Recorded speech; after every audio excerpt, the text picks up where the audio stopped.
My name is Heather Drake, and I was 29 when my life split cleanly into two parts, the one where I loved Lucas with everything I had, and the one where I realized love isn't always enough. For 5 years, Lucas and I were inseparable. We met in college, and our relationship survived internships, late-night study sessions, and the shaky first steps into adulthood. By the time we settled into a 2-bedroom apartment together, I thought we'd already built a quiet foundation for forever.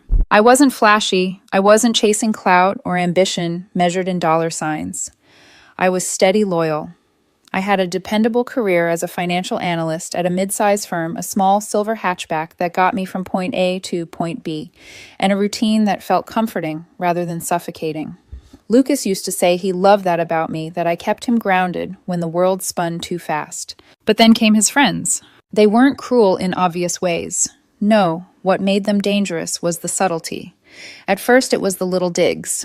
At a dinner party, one of his buddies leaned back in his chair and said, "Heather, you're so stable," his lips curving around the word stable, like it was a synonym for boring. The others laughed soft and knowing. Lucas just rubbed the back of his neck and changed the subject. Another time, his closest friend Bianca cocked her head at me across a glass of champagne. "So Heather, when are you going to stop playing it safe and start something bold? A woman like you could do so much more. Don't you think Lucas deserves someone with bigger vision?" The jab was wrapped in a smile, but the implication was sharp. I wasn't enough. I thought Lucas was above it.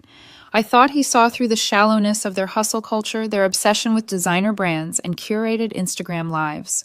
I thought he understood the value of having someone who remembered his mom's birthday, who stayed up until 2 a.m., quizzing him for exams, who brewed his coffee the way he liked on Sunday mornings. I was wrong. Over the next few months, I noticed subtle changes. Lucas's eyes flickered with irritation when I talked about setting money aside for our future trips. He rolled his eyes when I suggested another movie night, instead of some rooftop launch party one of his friends invited us to. His phone buzzed constantly, always lighting up with group chats I wasn't part of. The distance crept in cold and steady. And then came the night everything collapsed. It was a Tuesday, an ordinary weekday turned unforgettable. I came home late after a long meeting, exhausted, craving nothing more than to kick off my heels and curl into his arms. But when I opened the door, the living room felt wrong. Lucas was sitting on the couch, fidgeting with a throw pillow. His eyes wouldn't meet mine. "Hey," I said softly, setting my purse down. "What's wrong?" For a moment, silence stretched between us, heavy and unnatural. Then he spoke. "Heather," he began, his tone flat, rehearsed. "This isn't working." My heart stuttered. What isn't working? Us, is this about the Paris trip? We can look at flights. He cut me off. "It's not about a trip. It's about everything. About you." I froze. "Meh. My friends think you're a loser, Heather." His words landed with a brutal finality. "They think you have no ambition, and I'm tired of defending you." The blood drained from my face. He wasn't even speaking for himself. His voice was a cruel echo of theirs. I swallowed hard, my voice trembling. Is that what you think? That I'm a loser?" He finally met my eyes. They were cold, certain. "I think you're comfortable. Too comfortable. I want someone who takes risks. Someone who pushes me, who understands my world." My lips parted, but nothing came out. My chest was burning, my palms numb. And then came the final blow. "I've met someone who does. Her name's Bianca. She gets it. We just connect." Bianca, his closest friend. My stomach twisted, nausea mixing with heartbreak. In that moment, the Lucas I thought I knew was gone. Sitting across from me was a stranger with my lover's face. A man who had chosen shallow approval over the woman who had held him up for years. I didn't cry. I didn't scream. Instead, a strange calm washed over me, cold and absolute. I stood there for a long moment, silence pressing in from every corner of the apartment we'd once called home. Then, without a word, I turned toward our bedroom. My hands moved on their own, pulling clothes from hangers, folding them into my duffel bag. Behind me, his voice wavered. "What are you doing?" "I'm leaving," I said, my tone flat, stripped of emotion. "You can't just leave. We need to talk about this, about the apartment, the bills." "You already figured it out," I replied, zipping the bag with finality. "You wanted someone who takes risks. Here's one. I'm out. You can have the apartment. You can figure out the rest with Bianca. I'm sure she'll handle it." I slung the bag over my shoulder and walked past him. "Heather, wait," his voice cracked, panicked. But I didn't stop. I didn't look back. I opened the door, stepped into the cool night air, and let it slam shut behind me. The Heather who had loved Lucas died on that couch. What remained was something else, someone else. And though my heart was breaking, a quiet whisper stirred inside me, fragile but fierce. The loser you thought I was is gone. The woman who's about to rise, you'll never recognize her again. When the door closed behind me that night, it wasn't just a sound. It was a death knell, the end of the life I had poured myself into. I drove aimlessly for hours, with the duffel bag on the seat beside me, the city blurring into streaks of neon and headlights. My phone buzzed again and again, calls, messages, all from Lucas. I didn't answer. Every vibration felt like an insect crawling across my skin. Finally, I tossed the phone face down onto the passenger seat and let the silence devour me. By midnight, I ended up at my parents' house. My mom opened the door in her robe, her face etched with worry as soon as she saw me. She didn't ask questions. She just pulled me into her arms. And for the first time in years, I let myself cry like a child. My father stood behind her, quiet, his expression saying everything words couldn't. For the next few days, I barely left the guest room. My mom would leave trays of food at the door. Soup, tea, little sandwiches cut the way I liked when I was 10. Sometimes I ate, sometimes I didn't. My father would knock once in a while, then slide a note under the door. "We're here when you're ready." That was all. I didn't tell them the full story. I couldn't bear to say it aloud. My boyfriend cheated on me with his glamorous best friend, and when he ended things, he called me a loser. It sounded like a cruel line from a bad movie. I simply said we'd broken up. They nodded and respected my silence. But silence can be as heavy as grief. Everywhere I turned, ghosts of the life I'd lost haunted me. Lucas's toothbrush, still in my overnight bag. His old hoodie that smelled faintly of cedar cologne. The playlist we made together looping endlessly in my head until I couldn't stand music at all. For a week I drowned in it. And then one morning, I woke to the soft chime of an email notification. Bleary-eyed, I almost ignored it, but something tugged at me. It was from a tech company in another city, a job offer I had once declined months earlier. They'd been impressed with my profile and wanted me to reconsider. Back then, I had turned it down because Lucas didn't want to move. Too far, he'd said. Too risky. And I'd listened. Always listened. But now, there was nothing left to hold me back. My fingers hovered over the keyboard as my chest pounded. It felt reckless, terrifying. But for the first time in years, I wasn't deciding based on someone else's comfort. I hit reply. Yes, I accept. Just like that, my future shifted. The move was chaotic. I sold my car for quick cash, stuffed my belongings into boxes, and rented a small one-bedroom in a city where I knew no one. The apartment wasn't much bare white walls, a kitchen sink that dripped, but it had a balcony overlooking the skyline. At night I stood there barefoot, the wind tangling my hair, and felt like the city was daring me to rebuild. At first, the loneliness was suffocating. The quiet roared in my ears, and the bed felt impossibly wide, but then I picked up a paintbrush again. Painting had been my passion before Lucas.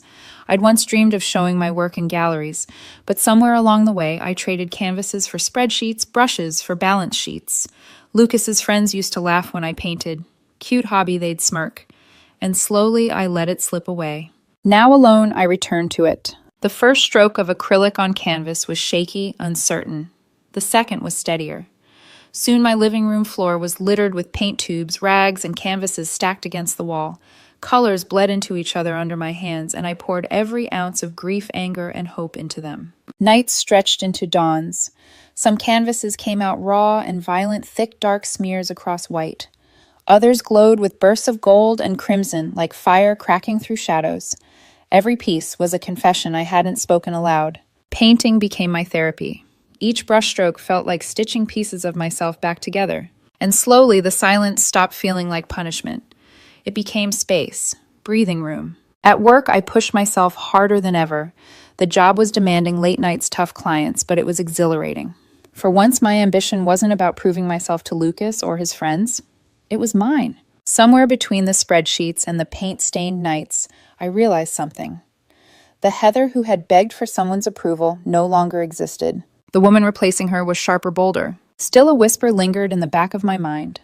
A warning. Ghosts never stay buried forever. And as I stood on my balcony one night staring at the city lights, I knew sooner or later Lucas would find his way back into my life. But this time I wouldn't be the one on my knees. The first few months in the city felt like walking on a tightrope. Every day I balanced between exhaustion and exhilaration, fear and possibility. At work, I was suddenly surrounded by people who lived and breathed ambition. Not the shallow, performative ambition Lucas's friends flaunted, but something sharper, more purposeful. My new team pushed me, questioned me, sometimes even intimidated me, and for once I didn't shrink. I rose to meet them. Late nights became routine. I'd leave the office with my blazer slung over one shoulder, the city still buzzing at midnight. I learned to present with confidence, to defend my ideas with a voice that didn't tremble. Each small victory felt like reclaiming a piece of myself. At home, my apartment slowly transformed. The sterile white walls became alive with color. Canvases leaned in every corner, brush strokes bold and unapologetic. Where there had once been silence, now there was music, soft jazz, indie folk, sometimes just the rhythmic scratch of my brushes against canvas. Painting no longer felt like a guilty indulgence. It was survival. It was me. One Saturday morning, I opened my curtains to let the light spill across half-finished canvases scattered across the floor. As I traced the outline of a phoenix rising in reds and golds, a thought struck me. This isn't just healing. This is becoming. The Heather who used to prioritize everyone else's dreams was gone. In her place stood a woman who made space for her own. Of course, ghosts still lingered. I blocked Lucas on everything. But sometimes when I walked past a couple holding hands on the street, my chest would ache with memory. When I saw a photo of Paris on a travel blog, I felt that old sting. Why couldn't we have been enough? But the difference now was that the ache didn't consume me. It reminded me of who I used to be and why I could never go back. I cut ties with every mutual friend, deleted old photos, threw away his shirts that I'd once slept in when I missed him. I wasn't doing it out of anger. I was protecting my peace. A year slipped by, not in a blur, but in a steady, deliberate rhythm. Seasons shifted the first winter in my new city. I learned how the streets sparkled with Christmas lights, how the snow muffled the noise into a kind of peaceful hush. By spring, I was painting outside on my balcony, the air warm on my skin, the skyline glowing with sunset. At work, my name started to matter. I wasn't the quiet new analyst anymore. I was the one people turned to for answers. My manager pulled me aside after a particularly brutal meeting and said, "Heather, you don't just hold your own, you command the room." It was the kind of validation I used to crave from Lucas, but now it came from within too. My personal life, though, was quieter. I didn't rush into dating. I wasn't ready to hand my heart to someone else, not yet. Instead, I took myself out to dinner, explored museums alone, learned how to enjoy solitude without it feeling like punishment. And then one evening at a local gallery event, something unexpected happened. I'd submitted a piece hesitant, almost embarrassed, after a colleague encouraged me. It was one of my Phoenix paintings, vibrant and chaotic, a reflection of my rebirth. I didn't think anyone would notice. But when I walked into the gallery, people were gathered in front of it, discussing it, pointing at it. A curator scribbled notes on a clipboard. For the first time, I realized my art wasn't just for me anymore. It was speaking to others. The thought terrified me, but it also lit a spark deep in my chest. That night, lying awake in bed, I let myself remember the past, not with pain, but with clarity. If Lucas hadn't broken me down, I wouldn't have rebuilt myself into this. If his words hadn't cut me, I never would have painted fire into a canvas. If he hadn't chosen Bianca, I never would have chosen me. For the first time in a long time, I felt not just whole, but proud. And yet, as I drifted into sleep, one truth tugged at me like a shadow at the edge of my vision. Ghosts don't stay buried forever. And Lucas was a ghost I knew I hadn't seen the last of. It happened on an ordinary Thursday night. I was sitting cross-legged on the floor of my apartment, paint smudges across my hands, a half-finished canvas propped against the wall. The city outside pulsed with neon, but inside, the only sound was the hum of my desk lamp. I was lost in the rhythm of color when my phone buzzed with a notification. For a moment, I froze. Hardly anyone outside of work messaged me anymore. My circle was small by design. Colleagues, a few art friends, my parents. The name on the screen startled me. Mark. He'd been one of Lucas's oldest friends.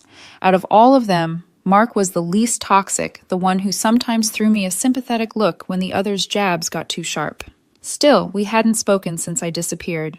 Curiosity prickled. Against my better judgment, I opened the message. "Hey, Heather. Sorry for the random text. Hope you're doing okay. I just thought you should know about Lucas." My heart thudded a traitor against my calm exterior. I hesitated, then typed back a single word. "What?" A moment later, 3 dots pulsed on the screen. Then the truth spilled out. Bianca drained him, Mark wrote. The big business she convinced him to pour money into total scam. Some luxury startup that never even launched. Investors pulled out. Lawsuits everywhere. She bailed, took what was left of his savings and disappeared. I stared at the screen, reading the words twice, 3 times. Mark continued, He's broke, Heather. Completely broke. His friends, you know how they are. They've all abandoned him. He's on his own now. Honestly, he's a mess. I sat there, phone glowing in my hand, paintbrush still dripping onto the floor. And for the first time in a long time, I felt nothing. No surge of triumph, no pang of longing, no satisfaction, just emptiness, like hearing about a stranger's misfortune. The Lucas I had loved didn't exist anymore. The one who betrayed me had already died in my heart the night I walked out. Whoever Mark was talking about was just a hollow echo. Oddly enough, the timing was poetic. 2 days earlier, I'd received an email from the gallery director who'd noticed my Phoenix painting. She wanted to feature more of my work in a small showcase for emerging artists. While Lucas's life was burning down, mine was just beginning to catch fire in the best way. I glanced around my apartment, the walls lined with canvases that had once felt like secret confessions. Now, they were invitations, proof that pain could transform into something people wanted to see, to feel. The parallel struck me so sharply it almost made me laugh. Lucas had spent years chasing an image surrounding himself with people who praised ambition, but never substance. And in the end, that hollow ambition consumed him. Me, I had nothing flashy.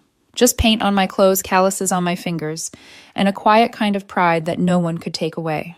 Still, that night's sleep didn't come easily. Lying in the dark, I thought about how fragile everything had been, how close I'd come to staying, to shrinking myself smaller and smaller until I disappeared inside his shadow. And then I thought about Bianca, the woman who had replaced me. I pictured her smile, the smug tilt of her chin, the night she asked me when I'd start being bold. The irony of her vanishing with Lucas's money was almost too sharp to bear.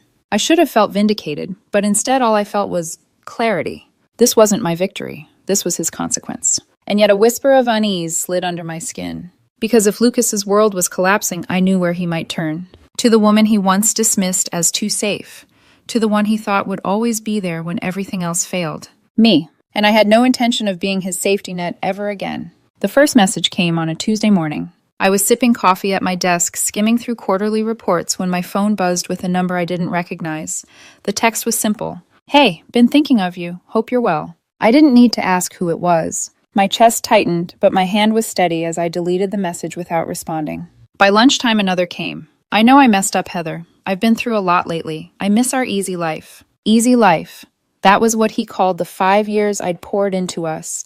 The stability, the loyalty, the nights I stayed awake, listening to him dream, the mornings I brewed his coffee exactly the way he liked.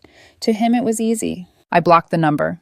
2 weeks later, a new number lit up my phone. This time, it wasn't a text. It was a call. I almost let it ring out, but some instinct made me swipe to answer. For a moment, silence filled the line. Then his voice broke through, hoarse, cracked. Heather, it's me. Please don't hang up. The sound of him shattered the fragile calm I'd built. Memories I thought I'd buried roared back his laugh, his touch, his betrayal. I don't know who else to call, he stammered. His words tumbled out, choked with self-pity. Bianca, she left me. She was so cold, Heather. She just took everything and disappeared. I have nothing. I miss how you used to be there for me. You were always so stable. I didn't appreciate it. I didn't appreciate you. His sobs filled the line, messy and raw. For a moment, I felt the ghost of the woman I used to be, the one who would have dropped everything, rushed to his side, forgiven him. But that Heather was dead. When I spoke, my voice was calm, detached. Lucas, you sound like you're in a bad place, and I'm sorry for that, but I'm not your safety net anymore. Heather, please. No, my tone sharpened steel, sliding into my words. You made your choice. Now live with it. I hung up, blocked the number. My hands trembled as I set the phone down, but my chest felt lighter than it had in years. That night, I stood on my balcony. The city stretched out in glittering silence. The cool air kissed my skin, and I let the wind carry away the last echo of his voice. For the first time since Lucas had walked out of my life, I didn't feel small. I didn't feel unworthy. I felt powerful. Still a shadow lingered, because I knew Lucas. Men like him didn't give up easily. Not when the world they built had crumbled to dust. Not when the person they once dismissed as a loser was suddenly standing taller than ever. I knew this wasn't over. And deep down, I knew the next time I saw him, it wouldn't be through a screen. It would be face to face. The invitation arrived in a cream-colored envelope, the kind people tuck into scrapbooks. Inside was an elegant card, scripted in gold. You are warmly invited to celebrate the wedding of Emily and Daniel. Emily, one of the few mutual friends I hadn't completely cut ties with. She'd never joined in the cruel jabs, never mocked me for being safe. She'd simply been caught in the crossfire. For days, I debated whether to go. Weddings were minefields, too many memories of promises, too many ghosts lingering in the corners of champagne glasses. But in the end, I said yes. Not for Emily, not even for the nostalgia. I went because I was no longer the woman who hid. And I wasn't going alone. Adrian slipped his arm through mine as we walked into the candlelit hall. He wasn't like Lucas. Where Lucas was polished, Adrian was raw, his shirt sleeves always rolled up his guitar case, never far from reach. He was a musician with ink stains on his fingers, a laugh that lit up the darkest corners, and an honesty that didn't need to be performed. We found our table near the dance floor, and as the band struck up, Adrian leaned close. "You've got that look." What look, I asked, though my lips curved. "The one where you're bracing for ghosts." His thumb brushed over my knuckles. "Don't worry, I'll exorcise them if they show up." I laughed, the tension loosening from my chest. But then, halfway through the reception, the ghost walked in. Lucas. I saw him before he saw me. Thinner, restless, his once sharp suit hanging awkwardly on his frame. His eyes darted around the room, searching, desperate. And when they landed on me, it was as though the ground tilted. His expression cracked wide open shock first, then something rawer. I felt Adrian's hand tighten around mine. I followed his gaze, then turned back to my glass of champagne, the bubbles fizzing like nerves in my chest. Heather Adrian's voice was gentle. "That's him, isn't it?" I nodded. "That's him." Across the room, Lucas stared. Then, like a man drowning who had spotted a lifeline, he started walking toward us. When he reached the table, he hesitated. His eyes flickered from me to Adrian, then back to me. He looked smaller somehow, like all the arrogance had been carved out of him and replaced with regret. "Heather," he said, his voice low, almost pleading. "Can we talk, just for a moment, alone?" Adrian's gaze flicked to me, searching my face for direction. I set my champagne glass down, my pulse hammering. For a moment, the room seemed to shrink, the laughter, the music all muted. It was just me, the man who had called me a loser, and the choice hanging between us. I exhaled slowly, my voice calm but firm. "Fine, just a moment." Lucas's eyes brightened with a flicker of hope. He gestured toward the terrace, and I followed him through the sliding doors, the cool night air hitting my skin like a warning. Behind us, I caught Adrian's steady nod, a silent promise that I didn't have to face this ghost alone. Not really. Out on the terrace, fairy lights glowed above us, soft and golden. Lucas shoved his hands into his pockets, looking more like a boy than the man I once loved. "Heather," his voice cracked. "I need to explain. I need you to hear me." For the first time in years, I looked at him without flinching. And in that moment, I realized this wasn't the Lucas I once loved. This was a man undone by his own choices, standing in front of the woman he thought would always be waiting. But I wasn't waiting anymore. The terrace was quiet except for the muffled thrum of music seeping through the glass doors. Fairy lights cast a soft glow over Lucas's face, highlighting every line of exhaustion carved into it. He took a shaky breath. "Heather, I was stupid. God, I was so stupid. Bianca, she wasn't what I thought she was. She used me. Took everything. And when it all fell apart, I realized, you were the only real thing I ever had." His words tumbled out like a dam breaking. I thought I wanted ambition, excitement, risk. But all of that was hollow. You gave me stability, love, a home. I threw that away. I threw you away. Please, I need you. I need us again. I stared at him, my hands resting calmly on the balcony rail. Once those words would have undone me. I would have rushed into his arms, convinced myself that love could fix the cracks. But now I felt nothing but a quiet detachment. "You called me a loser, Lucas." My voice was steady, sharp. "Do you remember that? You said I wasn't ambitious enough, that I wasn't enough. You said it like it was rehearsed, like you'd been practicing those words until they cut clean." His mouth opened, but I raised a hand to silence him. "You wanted someone who pushed boundaries, who played with fire. Well, you found her, and you got burned. That's not my tragedy. That's yours." He flinched, his shoulders sagging. "Heather, please," he whispered, his voice breaking. "I don't want her. I don't want that life anymore. I want you. I see it now. You were everything I needed. You're the only person who ever believed in me." I let his desperation hang in the air before answering. "You're wrong," I said softly. "I did believe in you once. Too much. But that Heather, the one who lived for your approval, she doesn't exist anymore. The night you called me a loser, she died.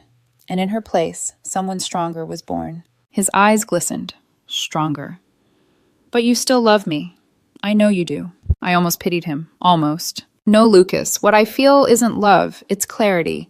I don't need to hate you, and I don't need to forgive you. I just don't need you at all. I straightened, pulling my shoulders back. You said you wanted risk, so here's one live your life without me. That's the only gamble left. For a moment, silence pressed down on us. Lucas stood there hollowed out as though my words had carved the last bit of hope from him. Inside, I heard laughter, Adrian's laugh. Warm, free, the kind that didn't need proving. I turned toward the door. Lucas reached out instinctively, his hand trembling as it hovered near my arm.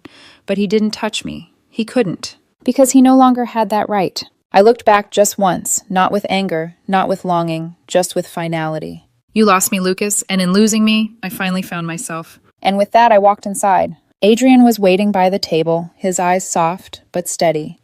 As I slipped my hand into his, a calm washed over me. Lucas was still out there fading under fairy lights, a shadow from a past that no longer owned me. The loser he thought I was, she was gone. And I was never going back. The wedding blurred into music and laughter, but for me, the night ended on the terrace. I had faced Lucas, really faced him, and for the first time, I didn't feel small. I didn't feel like I had to prove my worth or fight for love that should have been unconditional. I just felt free. A few months later, the gallery showcase opened. I stood in the middle of the room, surrounded by white walls and the bold colors of my own work. Strangers strolled by, pausing to tilt their heads, to whisper about the way my brushstrokes seemed alive. One painting drew the most attention, a phoenix. Its wings stretched wide flames, licking at the edges, as if it had just risen from ash. Beneath it, in simple lettering, the title read, "The Loser." People asked me what it meant. I only smiled. Because I knew the truth, Lucas's words meant to wound me had become my rebirth. Adrian appeared at my side, his hand brushing mine. He looked at the phoenix, then at me. It's not a loser, he said softly. It's a victory. I smiled, warmth floating my chest. Exactly. In that moment, I realized my revenge hadn't been cruel words or public humiliation. It hadn't been about proving him wrong in some dramatic confrontation. My revenge was my peace, my joy. The life I had built without him. Lucas hadn't been at the gallery, of course, but I heard through whispers he was still drifting, still searching for a place to land, still haunted by the choices he couldn't take back. And maybe one day he'd see my name in a magazine or walk past one of my pieces in a gallery window. Maybe he'd remember the woman he'd once dismissed. Maybe regret would claw at him again. But by then it wouldn't matter, because I wasn't looking back anymore. That night, as the showcase wound down, I stepped outside into the cool air, Adrian's arm warm around my waist.